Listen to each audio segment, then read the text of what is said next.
నమస్కారం. నేటి ఎన్నికల భారతానికి స్వాగతం. ముందుగా ప్రధానాంశాలు.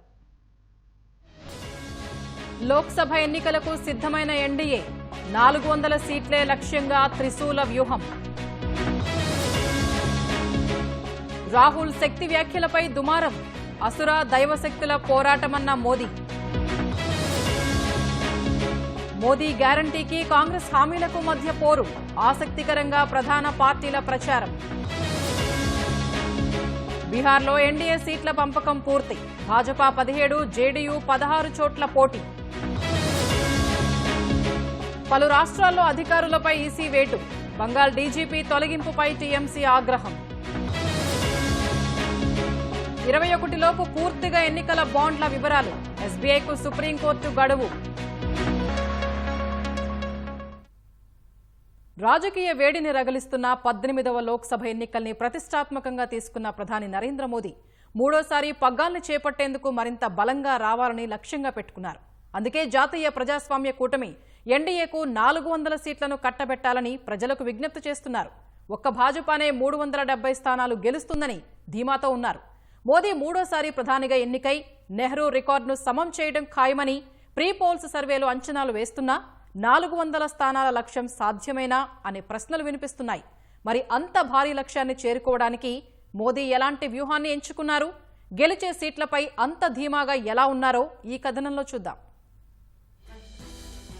ఎన్నికలంటేనే ఎన్నో వ్యూహాలు, ప్రతి వ్యూహాలు. ప్రజల నాడిని పట్టడం తలపండిన రాజకీయ నాయకులకు కూడా అంత తేలికేమీ కాదు. పోలింగ్ కేంద్రాల వద్ద బారులు తీరిన ఓటర్లు ఈవీఎంలో మీటరు నొక్కే వరకు ఏ క్షణంలో మనసు మార్చుకుంటారో చెప్పలేం. అయినప్పటికీ ఈసారి సార్వత్రిక ఎన్నికల్లో 400 సీట్లు కైవసం చేసుకోవాలని ఎన్డీఏ పట్టుదలగా ఉంది. అబ్కీ బార్ 400 పార్ అనే నినాదాన్ని ప్రధాని నరేంద్ర మోదీ తాను పాల్గొన్న ప్రతి సభలో పదే పదే ప్రస్తావిస్తున్నారు. ఆయన బాటలోనే భాజపా నాయకులు ప్రయాణిస్తున్నారు. ప్రపంచంలోని అతిపెద్ద ప్రజాస్వామ్య దేశమైన భారత్లో ఒక రాజకీయ కూటమి 400 స్థానాలు గెలుచుకోవడం ఆషామాషీ కాదు. భాజపా ఒక్కటే సొంతంగా 370కి పైగా సీట్లు సొంతం చేసుకోవాలని పట్టుదలగా ఉండడం మరింత ఆసక్తిని కలిగిస్తోంది. ఇందిరాగాంధీ హత్యానంతరం 1984లో జరిగిన లోక్సభ ఎన్నికల్లో కాంగ్రెస్ పార్టీ 414 సీట్లు గెలిచి రికార్డు సృష్టించింది. ఈసారి ఎన్డీఏ ఆ స్థాయిలో సీట్లతో అధికారంలోకి రావాలని భావిస్తోంది. ఇంత భారీ లక్ష్యాన్ని సాధించడానికి ఎన్డీఏ త్రిశూల వ్యూహాన్ని ఎంచుకున్నట్లు రాజకీయ విశ్లేషకులు భావిస్తున్నారు. 400 లోక్సభ స్థానాలను సాధించడానికి భారతీయ జనతా పార్టీ త్రిశూల వ్యూహాన్ని రూపొందించుకున్నట్లుగా మనకు కనపడుతుంది. మొదటి వ్యూహంలో భాగంగా వాళ్ళు దక్షిణాది పైన ఫోకస్ పెట్టారు. దక్షిణాదిలో ఈసారి 40 నుండి 50 లోక్సభ స్థానాలు గెలిచేటటువంటి ప్రయత్నం ఒకటి చేస్తున్నారు. రెండవ వ్యూహంలో భాగంగా వాళ్ళు చేస్తున్నటువంటిది ఏంటంటే ఎన్డీఏ కూటమిని బలోపేతం చేసుకోవటము, ఇండియా కూటమిని బలహీనం చేయటం. గతంలో ఎన్డీఏ నుంచి విడిపోయినటువంటి పార్టీలను కూడా వాళ్ళు సమీకరించుకుంటున్నారు. జేడీయూని సమీకరించుకున్నారు, జేడీఎస్ని కొత్తగా కూటమిలో చేర్చుకున్నారు, తర్వాత టీడీపీని కొత్తగా కూటమిలో చేర్చుకున్నారు, ఆర్ఎల్డీ లాంటి ఉత్తరప్రదేశ్ నుండి ఉన్నటువంటి పార్టీని కూడా కూటమిలో చేర్చుకున్నారు. అంటే కూటమి బయట ఉన్నటువంటి వాళ్ళని, కూటమి నుండి విడిపోయినటువంటి వాళ్ళని మళ్లీ తీసుకొని కూటమిలో చేర్చుకోవటం వల్ల ఎన్డీఏని బలోపేతం చేసుకోవటం. మరొక పక్క ఇండియా కూటమిలో ఉన్నటువంటి పార్టీలను తన వైపుకు తిప్పుకోవటం, ఇండియా కూటమిలో ఉన్నటువంటి బలమైన నాయకుల్ని తన వైపుకు తిప్పుకోవటం. ఇది రెండో వ్యూహంలో భాగంగా చేస్తుంది. మూడో వ్యూహంలో భాగంగా ఏం చేస్తున్నారనంటే మోడీ చరిష్మాతోటి దేశవ్యాప్తంగా భారతీయ జనతా పార్టీ మళ్ళా గెలవబోతుంది అనేటటువంటి ఒక సానుకూలమైనటువంటి రాజకీయ వాతావరణాన్ని ఏర్పాటు చేయడంతో పాటు మోడీ ఇస్తున్నటువంటి నినాదం వికసిత్ భారత్ లాంటి నినాదం. ఈ 10 సంవత్సరాల్లో మోడీ ప్రభుత్వము చేసినటువంటి సంక్షేమాన్ని, అభివృద్ధిని ప్రజల ముందుకు తీసుకొచ్చి ఈ వ్యూహంలో భాగంగా, ఈ మూడో వ్యూహంలో భాగంగా 400 లోక్సభ స్థానాల యొక్క టార్గెట్ని చేరుకోవాలని చూస్తున్నారు. ఎన్డీఏ కూటమికి నేతృత్వం వహిస్తోన్న భాజపాకు ఉత్తరాది రాష్ట్రాల్లో అత్యంత సానుకూల వాతావరణం ఉంది. ఇటీవల జరిగిన 5 రాష్ట్రాల ఎన్నికల్లోనూ ఆ పార్టీ తిరుగులేని విజయాలు సొంతం చేసుకుని ఊపు మీద ఉంది. భక్తుల శతాబ్దాల కళ అయిన అయోధ్యలో శ్రీరాముని భవ్య మందిర నిర్మాణం ఎన్డీఏ సర్కారు హయాంలోనే సాకారమైంది. మోదీ సొంత నియోజకవర్గం వారణాసిలోనూ అనేక అభివృద్ధి పనులు జరిగాయి. ఈ చర్యలు అత్యధిక లోక్సభ స్థానాలున్న యూపీలో భాజపా దాని మిత్రపక్షాలకు కలిసి వచ్చే అవకాశం ఉంది. ఎన్డీఏ కూటమికి ప్రధాన బలం ప్రధాని మోదీని. ప్రపంచ దేశాల్లో భారత్ కు పెరిగిన ప్రాధాన్యం మోదీ వల్లేనన్న మాట గట్టిగా వినిపిస్తోంది. మౌలిక వస్తువుల కల్పనకు మోదీ సర్కారు అనేక చర్యలు తీసుకుంది. ఎన్డీఏ ప్రభుత్వ హయాంలో దేశంలో అనేక ఎక్స్ప్రెస్ వేలు నిర్మితమయ్యాయి. వందే భారత్ రైళ్లు వేగంగా ప్రయాణికులను గమ్య స్థానాలకు చేర్చుతున్నాయి. ఇలా అభివృద్ధి కార్యక్రమాలు ఎన్డీఏకు ఎన్నికల్లో కలిసి వచ్చే అంశమే. అందుకే గత 10 ఏళ్ల కాలంలో జరిగిన అభివృద్ధిని చూసి ఓటేయాలని ఎన్డీఏ కోరుతోంది. వికసిత్ భారత్ అనే నినాదాన్ని ప్రచారాస్త్రంగా ఎంచుకుంది.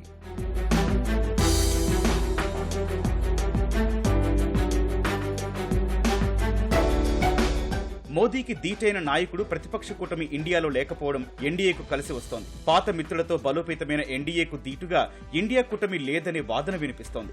ఎన్డీఏను ప్రధాని మోదీ ముందుండి నడిపిస్తుంటే ఇండియా కూటమిని అలా నడిపించే నాయకుడు ఎవరనే ప్రశ్న తరచూ తలెత్తుతోంది. ఒకప్పుడు దేశ రాజకీయాలను శాసించిన కాంగ్రెస్ పార్టీ ఇప్పుడు మిత్రపక్షాలతో సమన్వయం చేసుకోవడంలో ఇబ్బందులు పడడం కూడా ప్రతిపక్ష కూటమికి ఇబ్బందిగా మారింది. కూటమి పేరుతో జట్టు కట్టిన ప్రతిపక్షాలు పంజాబ్, పశ్చిమ బెంగాల్ వంటి రాష్ట్రాల్లో ఎవరికి వారే పోటీ చేస్తామని ప్రకటించడం వల్ల ఆయా పార్టీల మధ్య ఓట్లు చీలి చివరకు ఎన్డీఏకే లాభాన్ని కలిగించే సూచనలు కనిపిస్తున్నాయి. వ్యవస్థాగతంగా బలంగా ఉండడం, క్షేత్రస్థాయిలో బలమైన నెట్వర్క్, ప్రజల నుంచి అభిప్రాయాల స్వీకరణ, తప్పులను వేగంగా సరిదిద్దే చొరవ ఎన్డీఏకు నేతృత్వం వహిస్తున్న భాజపాకు పెట్టని కోటగా మారాయి.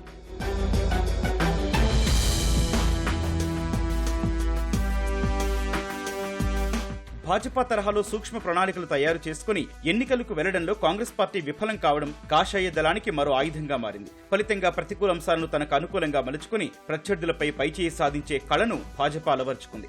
ఆర్టికల్ 370 రద్దు, ట్రిపుల్ తలాక్, సీఏఏ అమలు లాంటి తన రాజకీయపరమైన ఎజెండాలు, ఉచిత ఆహార ధాన్యాల పంపిణీ, ఇంటింటికి కొళాయి నీరు, ప్రత్యక్ష నగదు బదిలీ విధానం లాంటి సంక్షేమ పథకాలతో తన పట్టును నిలుపుకునే ప్రయత్నం చేస్తోంది. పంచాయతీ ఎన్నికల నుంచి పార్లమెంటు వరకు ప్రతి ఎన్నికను బాధ్యతగా తీసుకుని గెలిపే లక్ష్యంగా పనిచేస్తోంది. దాని ఫలితంగానే హిందీ ప్రభావిత ప్రాంతాల్లో గరిష్ట లోక్సభ స్థానాలను కైవసం చేసుకునే స్థాయికి ఎదిగింది. ఆ ధీమాతోనే ఒక భాజపానే 370 సీట్లు సాధిస్తుందని మోదీ విశ్వాసం వ్యక్తం చేస్తున్నారు. దేశవ్యాప్తంగా ఎన్డీఏకు మెజార్టీ స్థానాలు వచ్చే అవకాశం ఉన్నప్పటికీ ఇండియా కూటమిలోని పక్షాలను తక్కువగా అంచనా వేయలేని పరిస్థితి. ఉత్తరప్రదేశ్లో అఖిలేష్ నేతృత్వంలోని సమాజ్వాదీ పార్టీ ఎన్డీఏకు గట్టి పోటీనిచ్చే అవకాశం ఉంది. బీహార్లో ఆర్జేడీ సైతం బలంగానే ఉంది. బంగాల్లో మమతా బెనర్జీ నేతృత్వంలోని తృణమూల్ కాంగ్రెస్ తో పోటీ ఆషామాషీ కాదు. ఎన్డీఏ 400 సీట్ల లక్ష్యానికి ప్రధాన అడ్డంకి దక్షిణాది రాష్ట్రాలే కావచ్చనే విశ్లేషణలు వినిపిస్తున్నాయి. ఎన్డీఏకు ఉత్తరాది రాష్ట్రాల్లో ఉన్నంత సానుకూల వాతావరణం భాజపా దాని మిత్రపక్షాలకు లేవనే వాదన ఉంది. అందుకే ఈసారి దక్షిణాది రాష్ట్రాలపై మరింత దృష్టి పెట్టిన ప్రధాని మోదీ విస్తృతంగా ప్రజల్లోకి వెళ్తున్నారు. సుడిగాలి పర్యటనలతో భాజపా మిత్రపక్షాల శ్రేణుల్లో ఉత్సాహం నింపుతున్నారు. మోడీకి, భారతీయ జనతా పార్టీకి ఒక ప్రత్యామ్నాయం దీటైన నాయకులు లేరనేటువంటి ఒక్క అంచనాయే అది భారతీయ జనతా పార్టీకి, నరేంద్ర మోడీ గారికి బలంగా అనుకూలంగా కనిపిస్తున్నది. నరేంద్ర మోడీ గారి ప్రభుత్వము రైల్వేలు, ఎయిర్పోర్టులు, రేవు పట్టణాలు, ఇతర మౌలిక సదుపాయాల కల్పనలో మెరుగైన రోడ్డు రవాణా మార్గాలు నిర్మాణంలో కొంత మెరుగైన కృషి చేస్తున్నప్పటికీ కూడా ఏడాదికి 2 కోట్ల ఉద్యోగాలు కల్పిస్తామనేటువంటి హామీని 10% కూడా అమలు చేయనటువంటి పరిస్థితి ఉంది. కాబట్టి యువతలో నెలకొన్నటువంటి అసంతృప్తి మరి ఏ విధంగా వాళ్ళు చూస్తారనే ప్రత్యామ్నాయం ఉన్న చోట్ల కొంత ప్రత్యామ్నాయ పార్టీలకు ఓటేసేటువంటి పరిస్థితి ఉంటుంది.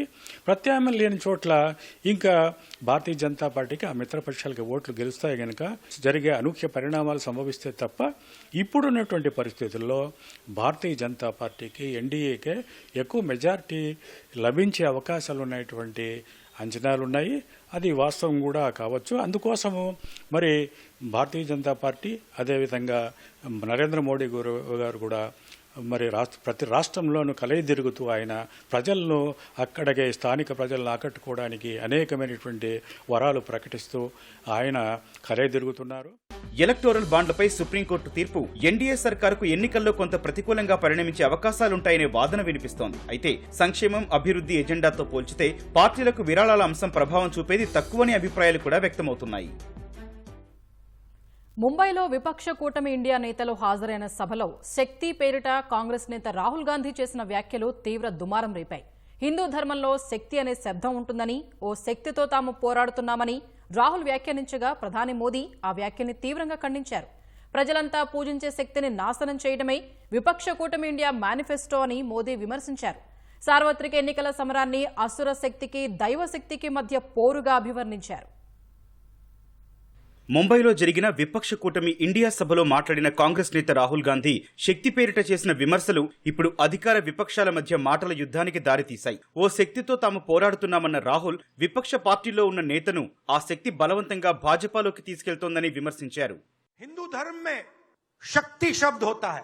हम शक्ति से लड़ रहे हैं, एक शक्ति से लड़ रहे हैं. अब सवाल उठता है वो शक्ति क्या है.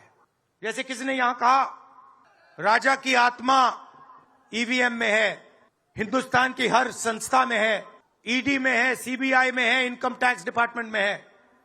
क्या आप सोचते हो शिवसेना के लोग, एनसी के लोग ऐसे ही चले गए? नहीं, जिस शक्ति की मैं बात कर रहा हूं, उन्होंने उनका गला पकड़कर उनको बीजेपी की ओर किया है और वो सब डर के गए हैं। శక్తి అనే పదాన్ని ఉపయోగించి రాహుల్ చేసిన విమర్శలపై భాజపా నేతలు మండిపడుతున్నారు. అందరూ పూజించే శక్తిని నాశనం చేస్తామని ఇండియా కూటమి మేనిఫెస్టో చెబుతోందని తెలంగాణలోని జగిత్యాలలో జరిగిన సభలో ప్రధాని మోదీ విమర్శలు గుప్పించారు. సార్వత్రిక ఎన్నికల సమరాన్ని శక్తిని పూజించేవారు, శక్తిని నాశనం చేసేవారి మధ్య యుద్ధంగా అభివర్ణించారు.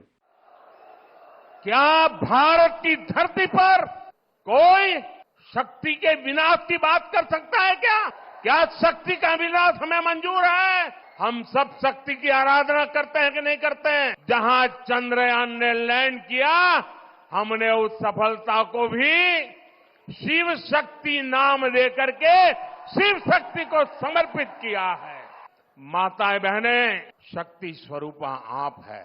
क्या ऐसे लोगों को शक्ति का विनाश करने के मौका देंगे? क्या शक्ति का विनाश करने वालों का विनाश होना चाहिए कि नहीं होना चाहिए? शक्ति स्वरूपा माताओं की रक्षा होनी चाहिए कि नहीं होनी चाहिए? इंडिया अलायंस ने कल अपनी घोषणा जाहिर कर दी है और इसलिए लड़ाई एक तरफ शक्ति के विनाश के लोग करने वाले लोग हैं, दूसरी तरफ शक्ति की पूजा करने वाले लोग हैं। శక్తిని నాశనం చేయాలనుకునేవారు నెగ్గుతారో లేదా శక్తిని పూజించేవారు నెగ్గుతారో ఎన్నికల ఫలితాలు వెలువడే జూన్ 4వ తేదీన తేలుతుందని మోదీ అన్నారు. శక్తి పేరిట తాను చేసిన వ్యాఖ్యలపై భాజపా నేతల నుంచి తీవ్ర విమర్శలు వ్యక్తమైన వేళ సామాజిక మాధ్యమం ఎక్స్ వేదికగా రాహుల్ గాంధీ స్పందించారు. తాను మతపరమైన శక్తి కోసం మాట్లాడలేదని పేర్కొన్నారు. అధర్మం, అవినీతి, అబద్దాలతో కూడిన శక్తి కోసమే తాను మాట్లాడినట్లు తెలిపారు. మోదీకి తన మాటలంటే ఇష్టం ఉండదని, అందుకే వాటిని వక్రీకరించారని రాహుల్ ఆరోపించారు. తాను చెప్పిన శక్తికి మోదీ ఓ మాస్క్ అని అన్నారు. ఆ శక్తి భారత గళాన్ని, దర్యాప్తు సంస్థల్ని, ఎన్నికల సంఘాన్ని, మీడియాను తన గుప్పెట్లో పెట్టుకుందని విమర్శించారు. పెరిగిన ధరల్ని అరికట్టకుండా పేదలపై జీఎస్టీ భారాన్ని మోపారని రాహుల్ ఆరోపించారు. రైతు రుణాల్ని మాఫీ చేయలేని వారు బ్యాంకులకు చెందిన వేల కోట్ల రుణాలు మాఫీ చేశారని రాహుల్ విమర్శించారు. బీహార్లో లోక్సభ ఎన్నికల కోసం ఎన్డీఏ కూటమి మధ్య సీట్ల పంపకం ముగిసింది. ఈ మేరకు భాజపా బీహార్ ఇన్ఛార్జ్ వినోద్ తావడే ప్రకటించారు. మొత్తం 40 లోక్సభ సీట్లు ఉన్న బీహార్లో 17 స్థానాల్లో భాజపా పోటీ చేయనుండగా నితీష్ కుమార్ నేతృత్వంలోని జేడీయూ 16 స్థానాల్లో పోటీ చేయనుంది. దివంగత రామ్విలాస్ పాశ్వాన్ కుమారుడు చిరాగ్ పాశ్వాన్ కు చెందిన లోక్ జనశక్తి రామ్విలాస్ పార్టీ 5 స్థానాల్లో బరిలోకి దిగనుంది. రాష్ట్రీయ లోక్ సమతా పార్టీకి చెందిన ఉపేంద్ర కుష్వాహా, హిందుస్థానీ అవాం మోర్చా ఒక్కోచోట బరిలోకి దిగనున్నాయి. లోక్ జనశక్తి పార్టీ అధ్యక్షుడు చిరాగ్ పాశ్వాన్ హాజీపూర్ లోక్సభ స్థానం నుంచి పోటీ చేయనున్నారు. మిగిలిన స్థానాలకు అభ్యర్థుల్ని త్వరలోనే ప్రకటిస్తామని కూటమిలోని పార్టీలు వెల్లడించాయి. సార్వత్రిక ఎన్నికల సమరానికి భారతీయ జనతా పార్టీ, కాంగ్రెస్ అస్త్రశస్త్రాలతో సిద్ధమవుతున్నాయి. తాము చేసిన అభివృద్ధి చూసి ఓటేయాలని మోదీ సర్కారు అభ్యర్థిస్తుంటే అధికారంలోకి వస్తే సంక్షేమానికి పెద్దపీట వేస్తామని విపక్షాలు హామీల వర్షం కురిపిస్తున్నాయి. ఈ క్రమంలో అధికార, ప్రతిపక్షాల మధ్య గ్యారంటీల చర్చ నడుస్తోంది. ఇప్పటికే ప్రచారాన్ని మొదలుపెట్టిన ప్రధాన రాజకీయ పార్టీలు వీటినే అస్త్రాలుగా మలుచుకున్నాయి. మోదీ గ్యారంటీ అని భాజపా నినదిస్తుంటే న్యాయ హామీలంటూ కాంగ్రెస్ ప్రచారం చేస్తోంది. సార్వత్రిక ఎన్నికల్లో కీలకంగా మారే 10 కీలక అంశాలను ఓసారి పరిశీలిద్దాం. కేంద్రంలో వరుసగా 3వ అధికారంలోకి వస్తామనే ధీమాతో ఉన్న ప్రధాని నరేంద్ర మోదీ ఎన్నికల ప్రచారంలో మోదీ గ్యారంటీ నినాదాన్నే ప్రచారాస్త్రంగా మలుచుకున్నారు.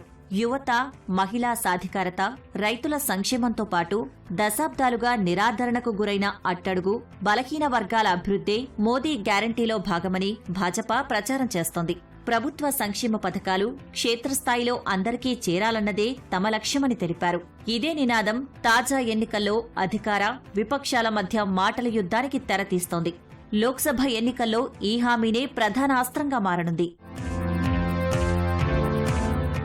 ఈసారి ఎలాగైనా అధికారంలోకి రావాలని భావిస్తున్న కాంగ్రెస్ పార్టీ 5 న్యాయ్ గ్యారంటీల హామీతో ప్రచార పర్వంలోకి దిగింది. హిమాచల్ ప్రదేశ్, కర్ణాటక, తెలంగాణ అసెంబ్లీ ఎన్నికలు హస్తం పార్టీకి కొత్త ఊపిరినిచ్చాయి. 5 గ్యారంటీలతో ఎన్నికలకు వెళ్లిన హస్తం పార్టీ అధికారాన్ని చేపట్టింది. లోక్సభ ఎన్నికల్లోనూ 5 న్యాయ్ గ్యారంటీల మంత్రాన్ని బయటకు తీసి యువత, రైతులు, మహిళలు, కార్మికులు, ఇతర వర్గాలకు న్యాయం పేరుతో హామీలు కురిపిస్తోంది. మణిపూర్ నుంచి ముంబైకి భారత్ జోడో న్యాయయాత్ర మొదలుపెట్టిన అగ్రనేత రాహుల్ గాంధీ ఈ హామీలను ప్రకటించారు. ఈ వాగ్దానాలతోనే ఎన్నికల మేనిఫెస్టోను రూపొందించనున్నట్లు తెలుస్తోంది. దేశంలో నిరుద్యోగం విపరీతంగా పెరుగుతుండటంతో పాటు నిత్యావసర వస్తువుల ధరలకు రెక్కలు వచ్చిన విషయాన్ని కాంగ్రెస్తో పాటు విపక్ష ఇండియా కూటమి ప్రధానంగా ప్రస్తావిస్తున్నాయి. ఉద్యోగాలు కల్పించకపోవడమే అతిపెద్ద సమస్యని విపక్షాలు చెబుతుంటే అధికార భాజపా మాత్రం వీటిని తిప్పికొడుతోంది. పెరుగుతోన్న ఉద్యోగాలు ఆర్థిక వ్యవస్థ వృద్ధిని ఉదహరిస్తోంది. సార్వత్రిక ఎన్నికల సమరంలో నిరుద్యోగం, నిత్యావసరాల ధరల పెరుగుదలపై తీవ్ర చర్చ జరిగే అవకాశముంది. ఆర్టికల్ 370 రద్దు, పౌరసత్వ సవరణ చట్టం అమలు కూడా ఈసారి ఎన్నికల్లో కీలక పాత్ర పోషించనున్నాయి. జమ్మూ కశ్మీర్లో ఆర్టికల్ 370 రద్దు, సీఏఏ అమలులో సాధించిన విజయాన్ని భాజపా ప్రధానంగా ప్రచారం చేసుకోనుంది. ఉమ్మడి పౌర స్మృతిని జాతీయ స్థాయిలో తీసుకువచ్చేందుకు ప్రయత్నిస్తోన్న భాజపా ఉత్తరాఖండ్లో ఈ చట్టాన్ని తీసుకొచ్చింది. దీనిపై విపక్ష పార్టీలు మండిపడుతున్నాయి. ప్రజల్లో విభజన తెచ్చే ప్రయత్నమని విమర్శలు గుప్పిస్తున్నాయి. ఈ రెండు అంశాలు ఎన్నికల ప్రచారం వేళ మరింత కీలకంగా మారే అవకాశముంది. శతాబ్దాలుగా ఎదురుచూసిన రామమందిర నిర్మాణం చివరకు సాకారమైంది. జనవరి 22న అయోధ్యలో బాలరాముడి ప్రాణప్రతిష్ఠ వేడుకకు ప్రధాని మోదీ నేతృత్వం వహించడంతో పాటు RSS chief Mohan Bhagwat, UP CM యోగి ఆదిత్యనాథ్లు ప్రధాన ఆకర్షణగా నిలిచారు. ప్రధాని మోదీ వల్లే ఇది సాధ్యమైందని భాజపా శ్రేణులు పేర్కొంటున్నాయి. అయోధ్య ప్రభావం దేశవ్యాప్తంగా ఉంటుందని విపక్ష నేతలు కూడా అంగీకరిస్తున్నారు. ఉత్తర భారతంలో అయోధ్య రామమందిర నిర్మాణం భాజపాకు మేలు చేసిందని ప్రతిపక్ష నేతలు అంగీకరిస్తున్నారు. కనీసం 370 సీట్లు వస్తాయన్న విశ్వాసం భాజపాకు రామమందిర నిర్మాణమే ఇచ్చిందని విశ్లేషకులు అంటున్నారు. సుప్రీంకోర్టు ఆదేశాలతో ఎన్నికల బాండ్ల వివరాలు బహిర్గతమయ్యాయి.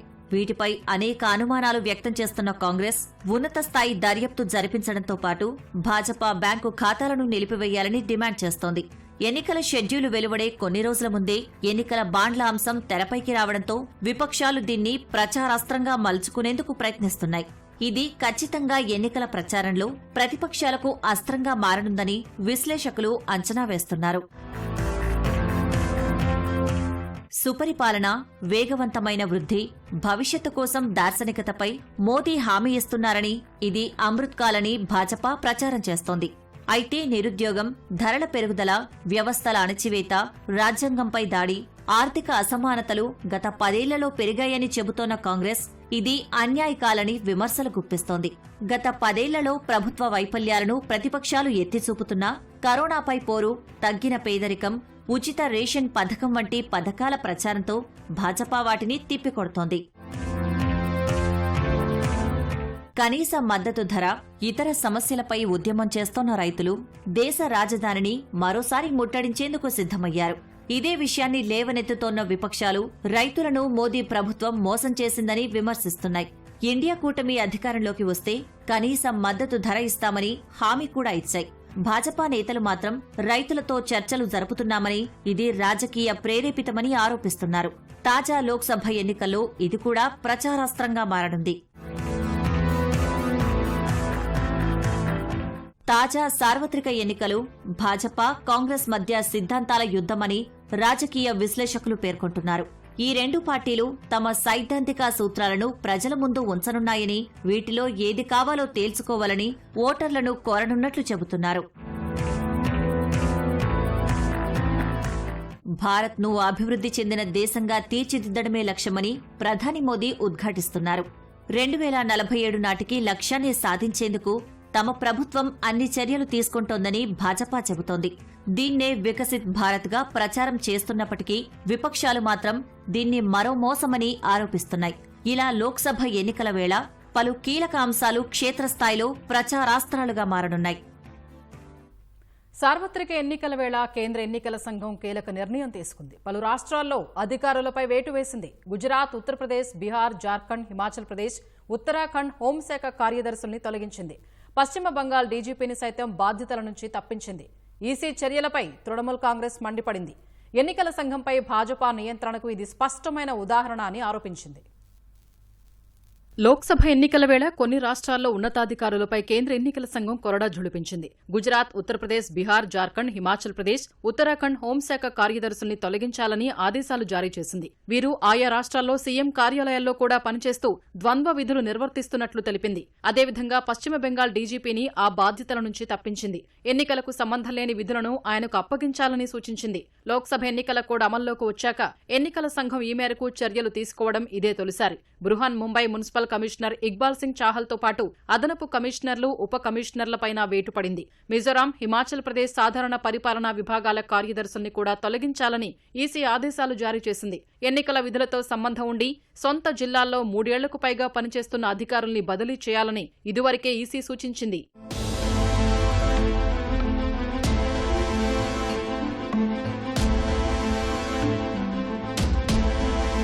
పశ్చిమ బెంగాల్ డీజీపీ రాజీవ్ కుమార్ ను ఆ బాధ్యతల నుంచి తొలగించడంపై తృణమూల్ కాంగ్రెస్ మండిపడింది. ఎన్నికల సంఘంపై భాజపా నియంత్రణకు ఇది స్పష్టమైన ఉదాహరణ అని ఆరోపించింది. పశ్చిమ బెంగాల్లో లోక్సభ స్థానాలు కోల్పోతామన్న భయం భాజపాను పట్టిపీడిస్తోందని టీఎంసీ ప్రధాన కార్యదర్శి కునాల్ ఘోష్ అన్నారు. ఎన్నికల సంఘంతో సహా అన్ని సంస్థల్ని దుర్వినియోగం చేయడానికి భాజపా ప్రయత్నిస్తోందని ఆరోపించారు. బెంగాల్ ప్రజలు సీఎం మమతా బెనర్జీ వెంట ఉన్నందున భాజపా 100 మంది అధికారుల్ని మార్చినా పర్వాలేదని కునాల్ ఘోష్ అన్నారు.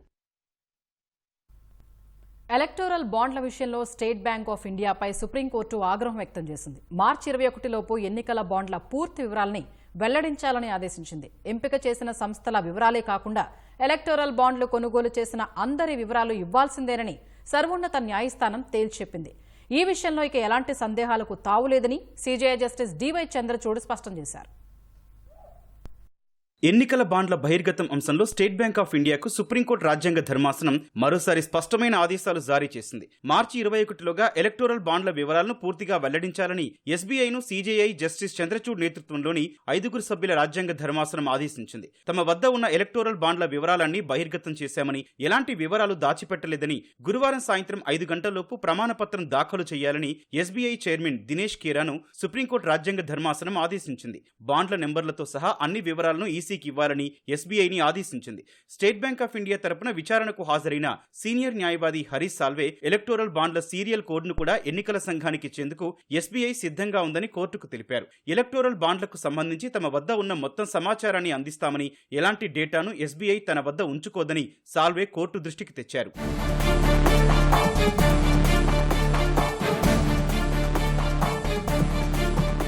గతంలో తామిచ్చిన ఆదేశాల ప్రకారం ఎన్నికల బాండ్ల నంబర్లను కేంద్ర ఎన్నికల సంఘానికి ఇవ్వకపోవడంపై సుప్రీంకోర్టు ఆగ్రహం వ్యక్తం చేసింది. బాండ్ల విషయంలో ఎస్బీఐ సెలెక్టివ్ గా ఉండకూడదని, దీనికి సంబంధించి ప్రతి సమాచారం బయటకు రావాలని తేల్చి చెప్పింది. ఏ దాత ఏ పార్టీకి ఎంత ఇచ్చారనే విషయాన్ని తెలియచేసే యూనిక్ నంబర్లతో పాటు అన్ని వివరాలను ఎస్బీఐ ఈసీకి ఇవ్వాల్సిందేనని, ఇందులో ఎలాంటి సందేహాలకు ఇక తావు లేదని స్పష్టం చేసింది.